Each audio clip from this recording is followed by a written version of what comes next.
Minutes ago, resistance terrorists firebombed an allotment center in Sector A-17, which will leave thousands of innocent citizens without food or housing for weeks to come. Firefighters are currently on the scene, struggling to put out the blaze before it spreads to nearby corporate dormitories. There's been no word yet on the number of casualties in this latest atrocity, but officials speculate that the death toll could rise as high as several hundred before everyone has been accounted for.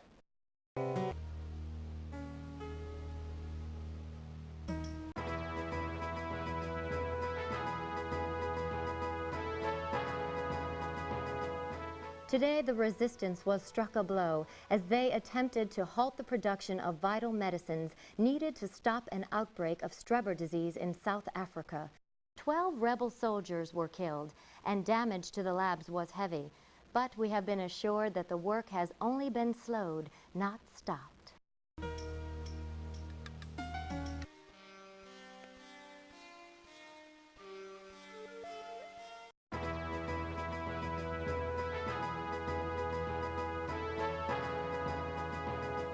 And in a press release just issued from the WEC Information Bureau, the consortium is proud to announce that the Senate unanimously voted in favor of Chairman Dragon's zero-tolerance policy concerning the resistance.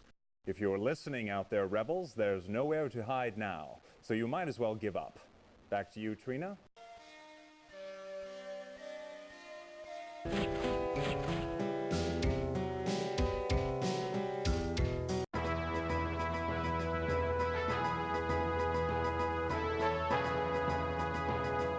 More good news concerning the economy.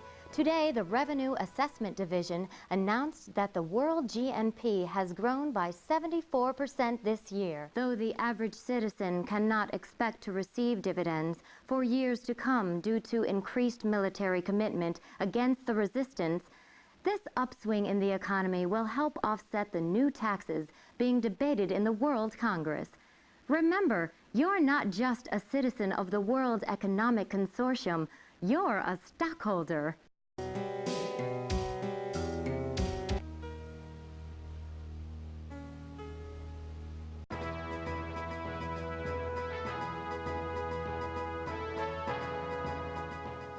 The Department of Global Health and Education announced today that construction of the John F. Enders Orbital Facility is complete. Once it is fully online, this laboratory will be used to test new serums used to combat virulent diseases. According to Dr. Beal, supervisor of the Department of Global Health and Education, the orbital platform makes an excellent quarantine facility. What a wonderful way of advancing the welfare of citizens everywhere without jeopardizing property values. Back to you, Josh.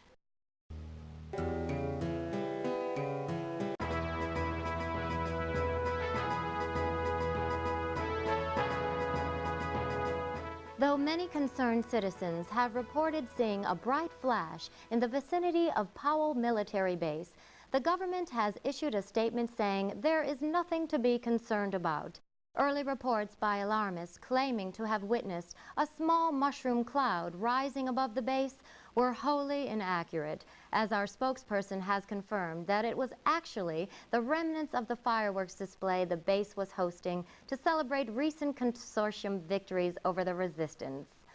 Unfortunately, due to a small accident, the base will be closed to the public for the next 2 years.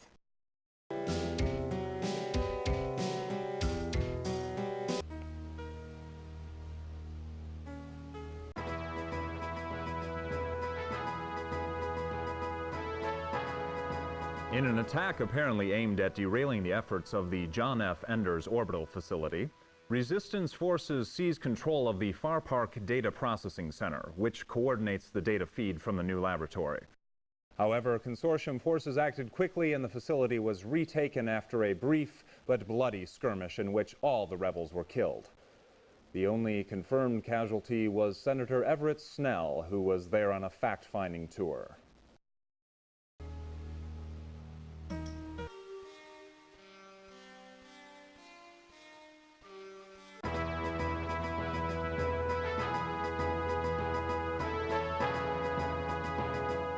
In an unprecedented move. Today, heavily armed rebel factions wrested Kiev from consortium forces after a bloody 6-hour battle. The Senate responded by immediately drafting a proposal to increase military spending in order to be able to adequately deal with the resistance threat.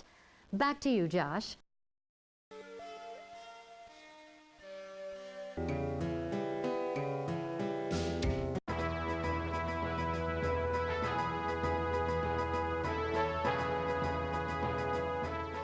Today, the world was rocked by the assassination of Dr. Gregor Hoffman, founder of the Chernobyl Panel on Scientific Ethics and inventor of the embryonic rescue process, which has saved countless at-risk fetuses. He was gunned down by resistance fanatics as he worked in the critical care unit of a Seattle hospital. Another fine example of the resistance's regard for humanity. Back to you, Trina.